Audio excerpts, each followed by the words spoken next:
Hello विद्यार्थी मित्रों, very good morning. Shri हीरपरा कन्या प्राथमिक विद्यालय कालावर, धोरण 6, विषय हिंदी, दूसरा सेमेस्टर। आज हम दूसरा सेमेस्टर यानी के आपणे बीजा सेमेस्टर नी अंदर इकाई 2 अनूठे इंसान, जो इसका प्रकार हमें दिया गया है प्रसंग वर्णन। आज हम इकाई 2 अनूठे इंसान एटले के एक अलग ज प्रकारना एक गुणवान माणस विषे आपणे आज 2 प्रसंग भणवाना छे। विद्यार्थी मित्रों, आपने अहींया 2 प्रसंग आपेला छे। एक छे नेपोलियन विषे अने एक छे गांधीजीनी मदद करवा माटे एक कुमुदी नामनी छोकरी जे देशभक्त माटे पोतानुं बधुं ज दान आपी दे छे, एनुं अहीं सरस मजानुं निरूपण करेलुं छे। विद्यार्थी मित्रों, नेपोलियन कौन था? इस इकाई में 2 प्रसंग दिए गए हैं। उसमें जो प्रथम प्रसंग है उसमें महान शासक एटले के महान हिम्मतवान नेपोलियन बोनापार्ट के बचपन पर आधारित एक प्रसंग हमें यहाँ दिया गया है। हमें सवाल होगा कि नेपोलियन कौन था? तो नेपोलियन फ्रांस देश का राजा था, सम्राट था।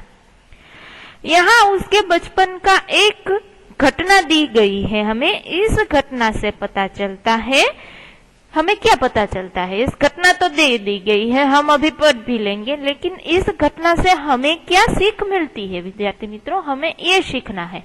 तो इस घटना से पता चलता है कि सच्चाई का डटकर सामना करना है। हम क्या करते हैं विद्यार्थी मित्रों? हम ऐसे कोई भी भूल हो तो हम उसे छुपाने की कोशिश करते हैं। कोई गलत काम किया हो तो हम उसे छुपाते हैं। लेकिन ये नेपोलियन हमें ये सिखाता है कि कोई भी भूल हो हमारी तो उसका सच्चाई का डटकर सामना करना चाहिए। ऐसे गुण उसमें बचपन से ही थे। वह झूठ बोलकर भी अपनी गलतियां छुपाना नहीं चाहता था।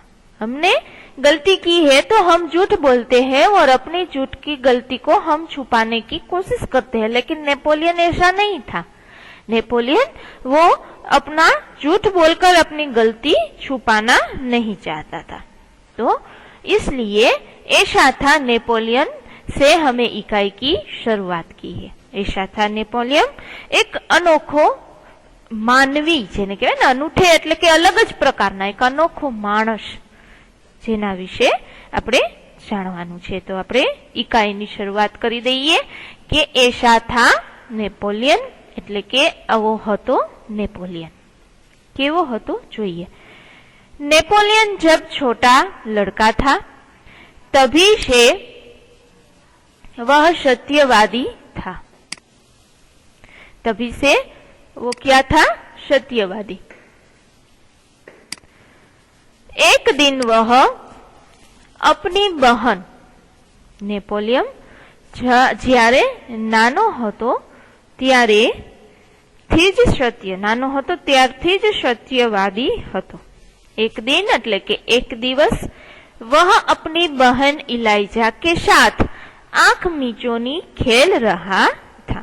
एक दिवस तेनी बहन इलाइजानी साथे संता कुकड़ी, जेने आपणे सादी गुजराती भाषामां कहीए के आंख मीचोली एटले के आंधळो पाडो, जेने आपणे आंख उपर कपड़ू बांधी अने आपणे रमता होईए छीए ते। तो ते पोतानी बहन इलाइजानी साथे संता कुकड़ी रमतो हतो। इलाइजा छिपी थी और नेपोलियन उसे ढूंढने के लिए इधर उधर दौड़ रहा था। इलाइजा छुपाई गई हती अने नेपोलियन तेने शोधवा माटे आम तेम दौड़ी रह्यो हतो। अचानक वह एक लड़की से जा टकराया। अचानक ज एक छोकरी साथे ते टकराई गयो एटले के भटकाणो।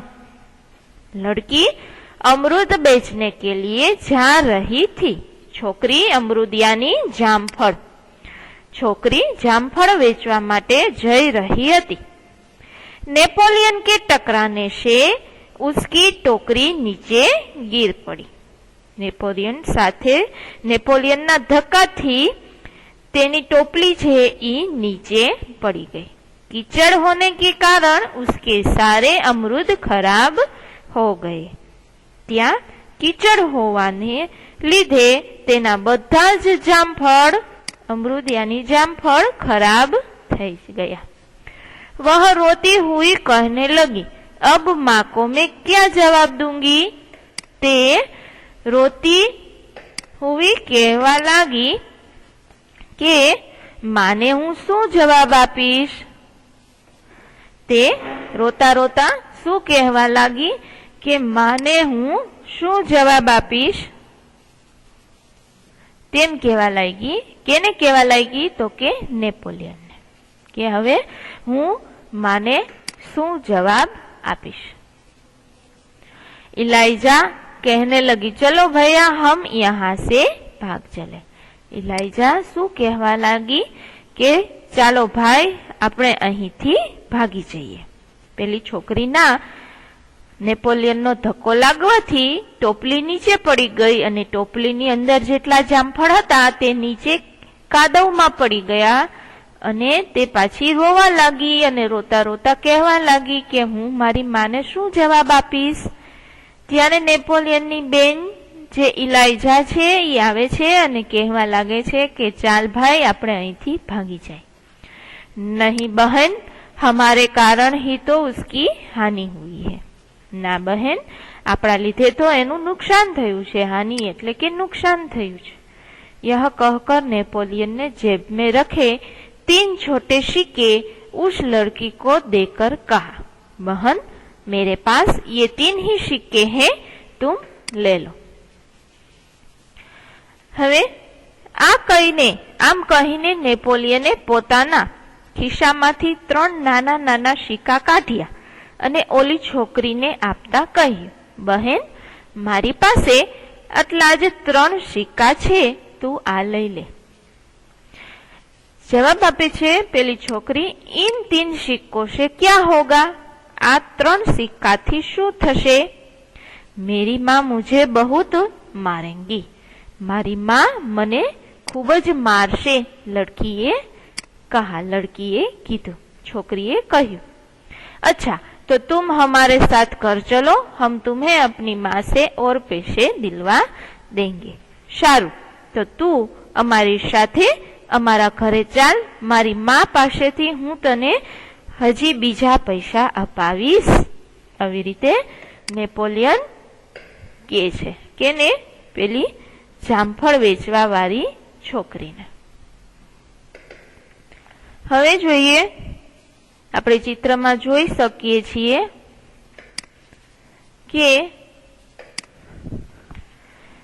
હવે શું કરશે? ઘરે લઈ જઈને નેપોલિયન इस इलाइजा ने नेपोलियन से कहा, એટલે કે इस पर इलाइजा ने नेपोलियन से कहा। आ सांभळीने इलाइजाए नेपोलियन ने કહ્યું, શું કહ્યું? भैया इस घर ले चलोगे तो माँ नाराज होगी। भाई जो आने આપણે ઘરે લઈ જશું તો माँ છે ઈ ગુસ્સે થશે અથવા તો નારાજ થશે। नेपोलियन नहीं माना, नेपोलियन मान्यो नहीं। वह उस लड़की को अपने साथ घर ले गया। તે છોકરીને તેની સાથે, તે પેલી છોકરીને પોતાની સાથે ઘરે લઈ ગયો। माँ को घटना की जानकारी देकर वह बोला। माने आखी घटनानी जानकारी आपी दीधी कि આવી રીતે બન્યું, આવી ઘટના બની। અને પછી माने કહ્યું, શું કહ્યું कि आप मुझे जो जेब खर्च देती है उसमें से इस लड़की को पैसा दे दीजिए। माँ તમે જે મને ખિસ્સા ખર્ચી આપો છો તેમાંથી આ છોકરીને પૈસા આપી દો। કારણ કે એની માં નેપોલિયનને થોડાક પૈસા પોતાના માટે, પોતાના ખર્ચ કરવા માટે આપતા, તેમાંથી તમે આ છોકરીને પૈસા આપી દો, તેમ નેપોલિયન એની માને કહે છે। ठीक है, मैं तुम्हारी सच्चाई से खुश हूँ, मगर याद रखना अब तुम्हें 1 महीने तक जेब खर्च के लिए कुछ भी नहीं मिलेगा। माँ ने कहा क्योंकि माँ दर महीने એટલે કે આપણા મમ્મી પપ્પા દર મહિને આપણને ખીચા ખર્ચ માટે જે થોડાક પૈસા આપતા હોય તેમાંથી નેપોલિયન પેલી છોકરીને આપી દેવા માટે કહે છે. માં આપી દે છે. માં કહે છે ઠીક છે, તારી સચ્ચાઈથી હું ખુશ છું. मैं तुम्हारी सच्चाई से खुश हूँ એટલે કે હું તારી સચ્ચાઈથી ખુશ છું. પરંતુ એક વાત યાદ રાખજે કે હવે તને 1 મહિના સુધી ખિસ્સા ખર્ચ માટે કંઈ મળશે નહીં. માને કહ્યું. ઠીક હે माँ, नेपोलियन कहे छे ठीक छे माँ. नेपोलियन ने हंसते हुए कहा એટલે नेपोलियने हसीने जवाब आप्यो. माँ ने उस लड़की को 2 बड़े सिक्के दिए. वह खुशी खुशी घर लौट गई. माए पेली छोकरी ने 2 मोटा मोटा सिक्का आप्या अने ते खुश खुश थई अने पाछी घरे चली गई. नेपोलियन को धक्का देने की सजा तो मिली, परंतु सत्य के पथ पर चलने के कारण उसे यह सजा भुगतने में अद्भुत आनंद आया. नेपोलियन को धक्का देने की सजा तो मिली એટલે કે નેપોલિયને જે છોકરીને ધક્કો માર્યો એની સજા તો મળી. શું સજા મળી? કે 1 મહિના સુધી તેને કંઈ ખર્ચ માટે પૈસા નહીં મળે. સજા તો મળી, પરંતુ સત્યના રસ્તા ઉપર ચાલવાને લીધે તેને આ સજા ભોગવવામાં પણ ખૂબ જ આનંદ થતો હતો. અદ્ભુત આનંદ એટલે કે ખૂબ જ આનંદ થતો હતો. અનેરો આનંદ એને આવતો હતો. वास्तव में नेपोलियन सच्चाई के पथ पर चलने वाला इंसान था. हकीकत में नेपोलियन छे सच्चाई ना रास्ता ऊपर चालवा वालो माणस हतो. बचपन से ही उसे खुद पर दृढ़ विश्वास था और दृढ़ इच्छा शक्ति. नानपणथी ज तेने खुद ऊपर विश्वास राखवानी અને પોતાની ઈચ્છા શક્તિ પ્રમાણે જીવવાનું એનામાં ખૂબ જ વિશ્વાસ હતો. નેપોલિયનની અંદર દૃઢ વિશ્વાસ હતો અને દૃઢ ઈચ્છા શક્તિ પણ હતી. વિદ્યાર્થી મિત્રો, અહીંયા આપણે એક પ્રસંગને પૂર્ણ કર્યો. मैंने आपको कहा था कि हमें यहाँ 2 प्रसंग का वर्णन दिया गया है, तो एक प्रसंग का वर्णन हमने देखा. विद्यार्थी मित्रों, आपके पाठ्य पुस्तक जो हिंदी पाठ्य पुस्तक है उसमें देखना कि नेपोलियन का चित्र भी हमें दिया गया है, तो हम नेपोलियन को जान सके. उसके बाद दूसरा प्रसंग है सच्चा दान. इस सच्चे दान के प्रसंग में क्या है हम देखते हैं. मालबार केरल की बात है. दूसरा प्रसंग शुरू होता है जेमा सच्चा दान એટલે કે સાચું દાન. સાચું દાન કેને કહેવાય એ આપણે અહીં જોવાનું છે. अपने देश से सबको प्रेम होता है, हम जानते हैं. अपने देश की आजादी और उसके सम्मान के लिए हम देशभक्त अपना सर्वस्व भी दे सकते हैं. हम जानते हैं हमें हमारे भारत देश के प्रति खूब ज लगाव है. तो यहाँ महात्मा गांधी जी के उपस्थिति में एक प्रसंग का वर्णन किया गया है, जिसकी सभा में एक कुमुदी नाम की लड़की थी और उसने सर्वस्व अपना त्याग कर दिया. किसके लिए? तो कि आजादी के काम में लगाने में जो पैसे की जरूरत होती है उसमें उसने अपना सर्वस्व त्याग कर दे. इस लड़की के बारे में हमें यहाँ कुछ जानकारी एवं एक प्रसंग दिया गया है. तो हम पढ़ते हैं कि सच्चा दान यानी साचू दान. आ बात छे ई मालबार केरल की बात है. मालबार केरल नी आ बात छे, जे केरल में आवेलू छे मालबार एनी आ बात छे. वहां बडगरा नाम के एक गांव में सभा का आयोजन किया गया था. गांधी जी ने अपने भाषण में सभा में उपस्थित सभी बहनों से जेवरों की भीख मांगी. मालबार केरलनी आ वात छे, ज्यां बडगरा नामनु एक गाम आवेलू छे, त्यां सभानुं आयोजन करवामां आव्युं हतुं. तेमां गांधीजीए पोताना भाषणनी अंदर સભામાં જે કોઈ હાજર છે તે બહેનો પાસેથી ઘરેણાની ભિક્ષા માગી હતી. બધા બહેનો પાસેથી ઘરેણાની ભિક્ષા માગી. बहुत सी वस्तुएं भेंट में मिली. घनी बधी वस्तुओं भेंट में मળી. अपना भाषण समाप्त करके गांधी जी उनको नीलाम करने लगे. પોતાનું ભાષણ પૂરું કરી અને ગાંધીજી આ વસ્તુઓની બોલી બોલાવા લાગ્યા. નીલામ એટલે કે જે વસ્તુ આપી હોય એની બોલી બોલાવા લાગી, વેચવા લાગ્યા ટૂંકમાં. उसी समय कुमुदी नाम की 16 वर्ष की एक कन्या धीरे से मंच पर चढ़ाई. तेज समये कुमुदी नामनी 16 वर्षनी छोकरी छे ई कन्या એટલે કે છોકરી બાલિકા ધીરે ધીરે મંચ ઉપર એટલે કે આવી ગઈ, ત્યાં સ્ટેજ ઉપર આવી ગઈ. उसने एक हाथ की सोने की चूड़ी उतारी और उसे गांधी जी को देते हुए बोली, क्या आप मुझे अपने हस्ताक्षर देंगे? तेने एक हाथनी सोनानी बंगड़ी उतारी અને ગાંધીજીને આપી અને આપતા આપતા બોલી, શું આપ મને તમારા હસ્તાક્ષર આપશો?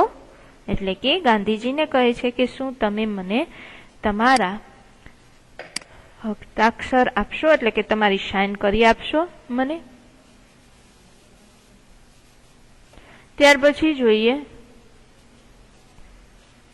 गांधी हस्ताक्षर कर रहे थे कि उसने दूसरे हाथ की चूड़ी भी उतार दी. हजी गांधीजी छे ई पोताने हस्ताक्षर करी ज रह्या हता त्यां तेणे बीजा हाथनी पण बंगड़ी उतारीने आपी दीधी. यह देखकर गांधी ने कहा, अरे पगली लड़की, दोनों चूड़ियां देने की जरूरत नहीं है. आ जोई अने गांधीजीए कह्युं के अरे पागल, बे हाथनी बंगड़ी देवानी कई जरूर नहीं. बे हाथनी बंगड़ी देवानी कशी जरूर नहीं. एक ही चूड़ी लेकर मैं तुम्हें अपने हस्ताक्षर दे दूंगा. एक ज हाथनी बंगड़ी लई हूँ तने मारा हस्ताक्षर आपी देश. इसके उत्तर में कुमुदी ने अपने गले का स्वर्णहार उतार दिया. एना उत्तर में कुमुदीए पोतानो गळानो हार उतारी अने आपी दीधो. गांधी ने पूछा, तुमने अपने माता पिता से आज्ञा ली है ना? गांधीजीए पूछ्યું. શું પૂછ્યું ગાંધીજીએ? કે તે તારા માતા પિતાની યાજ્ઞા તો લીધી છે ને, એટલે કે તે તારા માતા પિતાને પૂછ્યું તો છે ને કે હું 2 બંગડી આપી દઉં છું અને ગળાનો હાર પણ આપી દઉં છું. बिना कोई उत्तर दिए उसने कानों में से रत्न जड़ित बूटी भे निकाल ली. कोई पण उत्तर आप्या विना तेने कानमांथी रत्न जड़ित बूटीओ पण काढ़ी लीधी. गांधीजी ने पूछा, तुम्हें इन आभूषणों को देने के लिए अपने माता पिता से आज्ञा तो ली है ना? गांधीजी ने पाछू पूछ्યું કે તે આ ઘરેણા આપવા માટે તારા માતા પિતાની, આ ત્રણેય વસ્તુ આપવા માટે તે તારા માતા પિતાની આજ્ઞા તો લીધી છે ને? कुमुदी कुछ उत्तर देती इससे पहले ही किसी ने कहा. कुमुदी કંઈક જવાબ આપે તે પહેલા જ કોઈકે કહ્યું. શું કહ્યું? इसके पिता तो यही है ना? એના પિતા તો અહીંયા જ છે. मानपत्रों की नीलामी में वही तो बोली लगवा कर आपकी मदद कर रहे हैं. आना पिता तो અહીંયા જ છે ને, માનપત્રોની બોલી બોલાવવા જ તેઓ બોલી અને તમને મદદ કરી રહ્યા છે. માનપત્ર એટલે કે આદર સૂચિત કરને વાલા પત્ર, એક આદર પત્ર કે જે કંઈક સૂચન આપતું હોય એવું પત્ર. હવે એની નીલામી એટલે કે બોલી લગાવી ના પૈસા લગાવી અને તમને મદદ કરે છે. अब गांधी ने कुमुदी से कहा. हवे गांधी ए कुमुदी ने कह्यु, तुम्हें यह तो मालूम होगा कि यह गहने दे देने के बाद तुम फिर नई गहने नहीं बनवा सकोगी. तुम्हें ગાંધીજી હવે શું કહે છે કે તને એ તો ખબર હશે કે તું આ ઘરેણા આપી દીધા પછી તું ફરીથી નવા ઘરેણા નહીં બનાવી શક। કુમુદીને યહ શર્ત દૃઢતાપૂર્વક સ્વીકાર कर ली। કુમુદીએ આ શરત મક્કમતાપૂર્વક સ્વીકાર કરી लिए છે। અને પછી गांधी ने हस्ताक्षर करने के बाद यह वाक्य लिख दिया, तुम्हारे इन आभूषणों की अपेक्षा तुम्हारा त्याग ही सच्चा आभूषण है। गांधीजीए हस्ताक्षर करता करता ते पण लखी आप्યું, आ वाक्य लखी आप्યું કે तारा आ घरेणा करता तुम्हारे आभूषणों की, तारा आ घरेणा करता तारो त्याग ज साचू करुणा है। तुम्हारे इन आभूषणों की अपेक्षा तुम्हारे त्याग ही सच्चा, ते जे त्याग कर्યું છે ને તે જ સાચું ઘરેણું છે। सच है देश प्रेम से बढ़कर कुछ नहीं, देश प्रेम थी વધીને કંઈ જ નથી। તો વિદ્યાર્થી મિત્રો આપણને અહીંયા સરસ મજાના બે પ્રસંગ વર્ણન આપેલા હતા। એક હતું કે આપણે કંઈક સારા એક અનોખા પ્રકારના ઇન્સાન બનીએ અને દ્રઢતાથી સચ્ચાઈનો સામનો કરીએ। જ્યારે બીજો પ્રસંગ એ હતો કે દેશભક્તિ માટે દેશના ઉપયોગ દેશને મદદ કરવા બાબત એક દેશ પ્રેમ બતાવવામાં આવ્યો હતો, જેમાં કુમુદી નામની છોકરી ગાંધીજીને ખૂબ જ મદદ કરે છે એક ઘરેણા આપીને। એટલે કે એમાં પણ एक देश प्रेम आपने देखाय छे। એટલે કે देश प्रेम से बढ़कर कुछ नहीं, એટલે કે देश प्रेम थी ચડિયાતું કંઈ જ નહીં, જેને એને પોતાના દેશ માટે આટલો લગાવ હતો અને તે પોતે કેટલી મદદ કરે છે। ત્યાર પછી વિદ્યાર્થી મિત્રો જે શબ્દાર્થ છે તે આપણે પહેલા સેમેસ્ટરમાં પણ હિન્દીની બુકમાં લખતા, તો આ બીજા સેમેસ્ટરની અંદર પણ આપણે તે હિન્દીની બાકી બુકમાં લખશું। અને ત્યાર પછી જોઈએ તો અભ્યાસ પણ આપણે હિન્દીની બાકી બુકની અંદર લખવાનું રહેશે। અને ત્યાર પછી પ્રશ્ન નંબર 2 તે આપણે પછીના લેક્ચરની અંદર જોશું। ત્યાં સુધી થેન્ક યુ।